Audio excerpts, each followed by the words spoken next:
Hello, and welcome to your Science News Update for February 17th, 2026.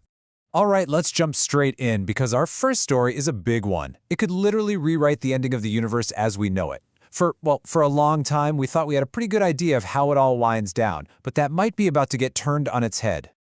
So for decades, right, the consensus has been this idea called the Big Freeze. The universe just keeps expanding forever, getting colder and darker until, well, nothing's left. But get this, new findings from some of our best dark energy observatories are pointing to something completely different. Maybe the exact opposite. And this is where it gets really interesting. This slide kind of breaks down the whole thing. The standard model, the one we've been using, relies on this thing called the cosmological constant. Think of it as a constant push that's speeding up the universe's expansion. But what if it isn't a push at all? What if it's actually a pull? The latest analysis suggests this constant could be an attractive force, one that's eventually going to slam on the brakes and throw everything into reverse. So what are we talking about, timeline-wise? Well, according to this new model, the universe will hit its maximum size in about 11 billion years. Then it starts the long journey back, collapsing in on itself until it ends in a final big crunch about 20 billion years from today. Just incredible to think about. Okay, let's pull back from the edge of the universe and zoom way, way in, down to the quantum level.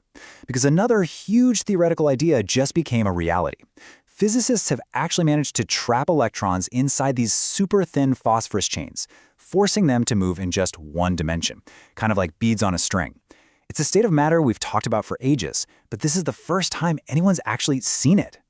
And speaking of testing the fundamental rules of physics, you've got to love this quote. It just nails the excitement around another discovery.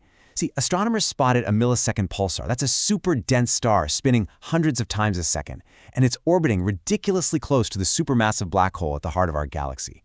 The gravity there is so intense it's going to mess with the pulsar's perfect clock-like timing, which, believe it or not, gives us the best tool we've ever had to test Einstein's general relativity.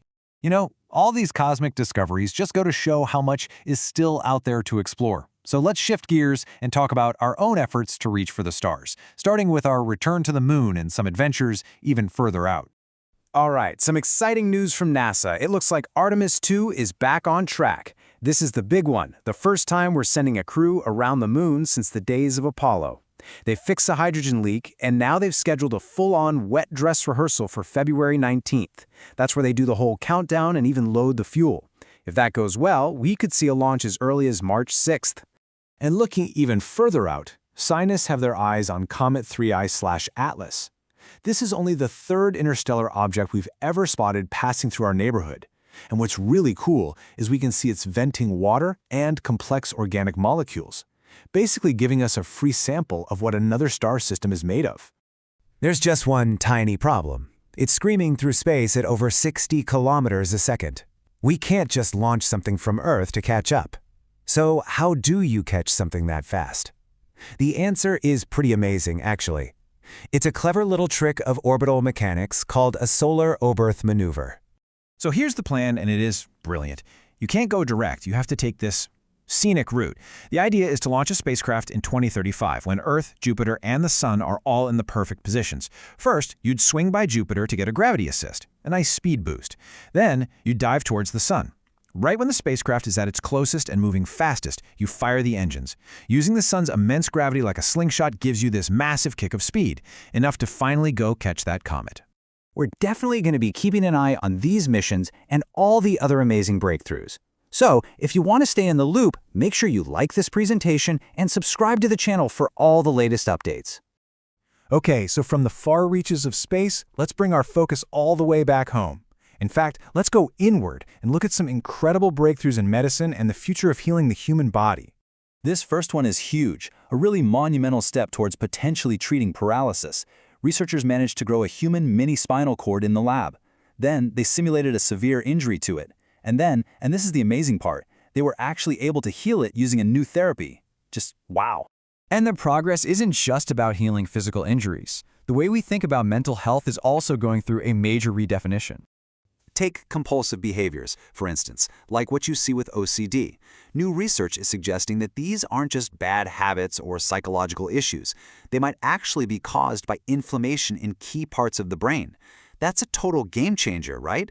It shifts the focus from a behavioral problem to a biological condition that we can potentially treat. Meanwhile, AI is absolutely transforming how we diagnose diseases. A new AI tool has crunched a massive amount of health data and found a link between insulin resistance, which is a super common issue, and 12 different kinds of cancer. And what's so powerful about this is that it can help doctors flag patients who are at risk, even if they seem perfectly healthy, way before any cancer has a chance to develop. And finally, let's wrap up by grounding ourselves with a quick but important look at what's happening right here on planet Earth. All right, a few key environmental findings. Over in Hawaii, the Kilauea volcano is pausing after its latest major eruption, which is a bit of good news. But elsewhere, we've hit a pretty worrying milestone. Microplastics have now been found in Antarctica's only native insect, which really shows you just how far this stuff has spread. And down in Costa Rica, researchers have pinpointed that livestock ranching is the #1 threat to the critically endangered Fleischmann's robber frog. And that concludes our Science News Update. Another update will follow in 24 hours.